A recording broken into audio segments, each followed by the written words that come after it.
ప్రెగ్నెన్సీలో ఎందుకు తరచుగా మూత్రం విసర్జన అవుతుంది? ప్రెగ్నెన్సీలో చాలామంది మహిళలకు ఒక కామంగా వచ్చే సమస్య తరచుగా మూత్రం విసర్జన కావడం. ఇది పూర్తిగా సహజమైన, నార్మల్ మార్పు. ప్రెగ్నెన్సీ మొదటి నెలల్లో బాడీలోని హార్మోనల్ చేంజెస్, ప్రత్యేకంగా హెచ్సీజీ హార్మోన్ పెరగడం వల్ల కిడ్నీలు మరింత ఎక్కువగా పనిచేస్తాయి. అప్పుడు బాడీ ఎక్కువగా ఫ్లూయిడ్స్‌ను ఫిల్టర్ చేస్తుంది.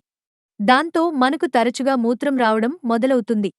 మధ్య నెలలు దాటాక పెరుగుతున్న బేబీ యూటరస్, బ్లాడర్ మీద ప్రెషర్ పెడతాయి.